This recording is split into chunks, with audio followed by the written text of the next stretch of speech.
ఈనాడు భద్రాద్రి కొత్తగూడెం జిల్లాలో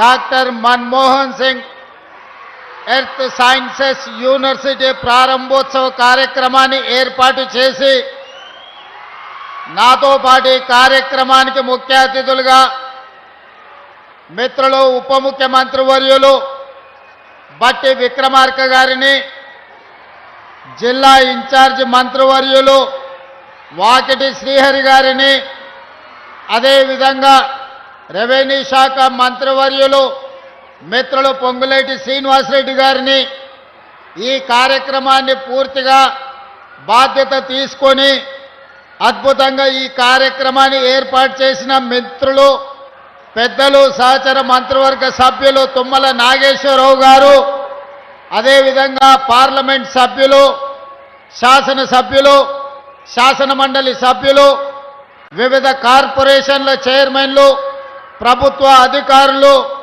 ప్రాణ సమానులైన ప్రజాపాలన ఇందిరమ్మ రాజ్యం తీసుకొచ్చిన వేలాది మంది మా యువ మిత్రులందరికీ కూడా మనస్ఫూర్తిగా అభినందనలు, కృతజ్ఞతలు.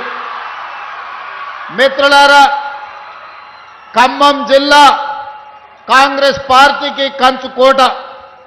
ఈ ఖమ్మం జిల్లా సంపూర్ణంగా ఆశీర్వదించి అండగా నిలబడడంతో పొత్తులో భాగంగా సిపిఐ శాసనసభ్యులు కూనంనేని సాంబశివరావు గారిని ఈ ప్రాంతం నుంచి ఎన్నిక చేయడం ద్వారా ఈ జిల్లా మొత్తము ఈనాటి ప్రభుత్వానికి అండగా నిలబడి ఆశీర్వదించి ముందుకు నడిపిస్తున్న 2 సంవత్సరాలు పూర్తి చేసుకున్న సంబరాలలో భాగంగా డాక్టర్ మన్మోహన్ సింగ్ గారు ఎర్త్ యూనివర్సిటీని ఈరోజు ప్రారంభోత్సవ కార్యక్రమాన్ని ఏర్పాటు చేసుకున్నాం.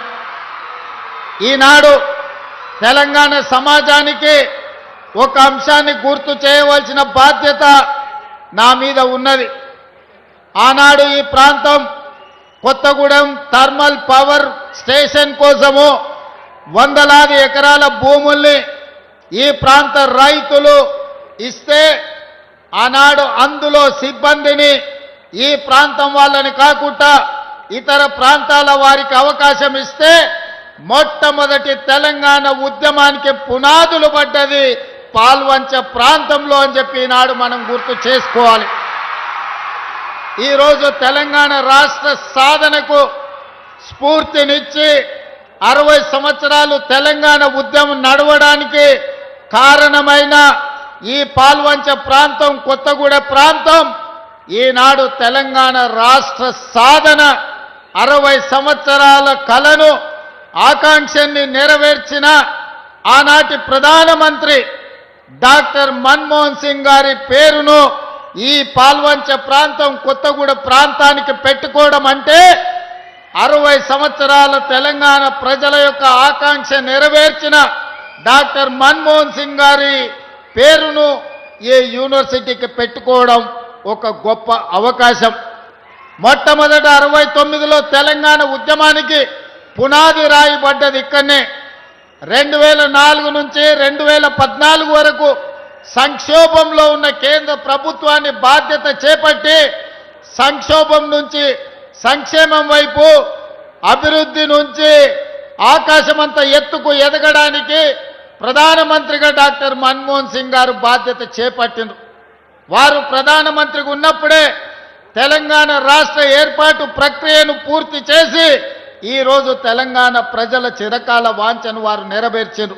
అందుకే డాక్టర్ మన్మోహన్ సింగ్ గారి పేరు భారతదేశంలో ఎక్కడ పెట్టక ముందే ఎర్త్ సైన్సెస్ భారతదేశంలో ఉన్న ఏకైక యూనివర్సిటీ, ఆ యూనివర్సిటీకి ఈనాడు మన్మోహన్ సింగ్ గారి పేరు మనం పెట్టుకున్నాం. యూనివర్సిటీ పనులను పూర్తి చేయడమే కాదు, తుమ్మల గారు ఒక మాట చెప్పిండ్రు, మాకు ఇరిగేషన్ ప్రాజెక్టులు పూర్తి చేయాలని. భారతదేశ మొట్టమొదటి ప్రధానమంత్రి పండిత్ జవహర్లాల్ నెహ్రూ గారు స్వతంత్రం వచ్చిన తర్వాత ఈ దేశంలో ఉన్న నిరక్షరాస్యత, ఈ దేశంలో ఉన్న ఆకలి కేకలను చూసి ఈ దేశం అభివృద్ధి పదం వైపు నడవాలి, ప్రపంచంతో పోటీ పడాలి అనంటే ఎడ్యుకేషన్ అండ్ ఇరిగేషన్ పాలసీని అడాప్ట్ చేసుకోవాలని ఈరోజు భారతదేశంలో గొప్ప గొప్ప యూనివర్సిటీలు ఎన్ని ఉన్నాయో వాటన్నిటిని ఆనాడు మొట్టమొదటి ప్రధానమంత్రి పండిత్ జవహర్లాల్ నెహ్రూ గారు ప్రారంభించినవే. అవే కాదు, ఈరోజు ఈ దేశంలో వ్యవసాయం అభివృద్ధి చెందడానికి ఆకలి కేకల నుంచి ఈనాడు ప్రతి వాడికి అన్నం అందించే స్థాయికి దేశంలోనే అత్యధికంగా ఆహార ఉత్పత్తి ధాన్యాలను ఈరోజు మనం అందిస్తున్నామంటే బాక్రానంగల్ నుంచి నాగార్జున సాగర్ వరకు, శ్రీశైలం నుంచి శ్రీరామ్ సాగర్ వరకు ఇరిగేషన్ ప్రాజెక్టులను ఆనాటి ప్రధానమంత్రి పండిత్ జవహర్లాల్ నెహ్రూ గారే మనకు ఆనాడు ప్రసాదించారు. ఈరోజు మనం చూస్తున్న నాగార్జున సాగర్, ఈరోజు మనం చూస్తున్న శ్రీశైలం, ఈరోజు మనం చూస్తున్న ఎస్ఆర్ఎస్పి మొట్టమొదటి ప్రధానమంత్రి పండిత్ జవహర్లాల్ నెహ్రూ గారు ప్రారంభించినవే. కాబట్టి మిత్రులారా, వారి స్ఫూర్తితోని ఎడ్యుకేషన్ అండ్ ఇరిగేషనే తెలంగాణ రాష్ట్రాన్ని ప్రపంచ చిత్రపటం మీద ఉన్నత స్థానంలో నిలబెడుతుందని ఈనాడు మా ప్రభుత్వం సంపూర్ణంగా విశ్వసిస్తుంది. దానికోసమే ఎడ్యుకేషన్ ఇంప్రూవ్ చేయాలి, ప్రపంచ ఖనిజ సంపద మీద పరిశోధనలు జరగాలి, ఈ ప్రాంతంలో ఉన్న అపారమైన ఖనిజ సంపద సింగరేణి కావచ్చు, ఇతర ఖనిజ సంపదను గుర్తించాలి, సింగరేణి లాంటి సంస్థల్ని పెంపొందించాలి అనంటే ఎర్త్ యూనివర్సిటీ కొత్తగూడెంలో పెట్టాలి అని ఈనాడు మన ప్రభుత్వం నిర్ణయం తీసుకున్నది. ఇవాళ అందుకే మీకు మెడికల్ కాలేజీ ఇచ్చినా, మీ ప్రాంతంలో ఎడ్యుకేషన్కి సంబంధించి ప్రతి నియోజకవర్గానికి young India integrated residential schools ఇచ్చినా, మెడికల్ కాలేజ్ ఇచ్చినా, ఎడ్యుకేషన్కు సంబంధించి ప్రతి అవకాశాన్ని ఖమ్మం జిల్లా ప్రజలకు అందించాలన్న లక్ష్యంతో ముందుకు వెళ్తున్నాం. ఇదే కాదు, ఈ రెండు ఎక్కడ కూడా తెలంగాణలో రెండు నదీ జలాలు వచ్చేది చాలా తక్కువ. ఒక పక్కన కృష్ణా నది జలాలు, రెండో పక్కన గోదావరి జలాలతో ఖమ్మము బీళ్లు తడవాలి, ఖమ్మం జిల్లాలో పంటలు పండాలి, సిరులు కురవాలి అని మీ ప్రాంత ప్రాజెక్టులను పూర్తి చేయాలి అని మన ప్రభుత్వం నిర్ణయం తీసుకున్నది. సీతారామ ప్రాజెక్టునే కాదు, ఈ ఖమ్మం జిల్లాలో ఉన్న సాగునీటి ప్రాజెక్టులు 10 సంవత్సరాలు నిర్లక్ష్యానికి గురైనాయి, అవినీతికి లోనైనాయి. కేసీఆర్ ఇంట్లో కనుక వర్షం కురిపించినాయి తప్ప ఖమ్మం బీడు బొలాల మీద నీళ్లు పారలేదు. అందుకే ఈనాడు మిత్రులు బట్టి విక్రమార్క గారు ఆర్థిక మంత్రిగా, మిత్రులు పొంగులేటి శ్రీనివాసరెడ్డి గారు రెవెన్యూ మంత్రిగా, తుమ్మల నాగేశ్వరరావు గారు వ్యవసాయ శాఖ మంత్రిగా తెలంగాణ రాష్ట్ర ప్రభుత్వానికి నేను ముఖ్యమంత్రిగా ఉండొచ్చు. కానీ ఈ పాలనకు ఆయువు పట్టైన శాఖలన్నీ ఖమ్మం జిల్లాలోనే ఉన్నాయి. బట్టి విక్రమార్క గారు, తుమ్మల గారు, పొంగులేటి గారు అనుకుంటే ఈ ప్రభుత్వంలో జరగనిది ఏమీ లేదు.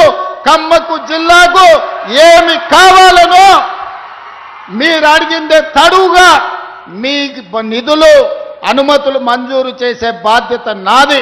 అందుకే మిత్రులారా, వాస్తవంగా తొందరగా రావాలి, మీతో మాటలు పంచుకోవాలనుకున్నా, కానీ హెలికాప్టర్ సమస్య అందుకే ఆలస్యమైంది. కానీ ప్రజలకు రేషన్ కార్డు ఇచ్చినా, ప్రజలకు సన్న బియ్యం ఇచ్చినా, ప్రజలకు ఇందిరమ్మ ఇండ్లు ఇచ్చినా, మా ఆడబిడ్డలకు ఇందిరమ్మ చీరలు ఇచ్చినా, ఏ ప్రోగ్రాం అయినా ఖమ్మం జిల్లా నుంచే ప్రారంభించుకున్నాం. ఖమ్మం జిల్లా మంత్రులే నాయకత్వం వహిస్తున్నారు. ఈరోజు వ్యవసాయానికి, ఈరోజు ఇందిరమ్మ ఇండ్లకు, ఇందిరమ్మ చీరలకు నిధులు, రేషన్ కార్డులు, సన్న బియ్యం అన్ని కార్యక్రమాలను కూడా ఈ ప్రాంతం నుంచే ప్రారంభించుకున్నాం.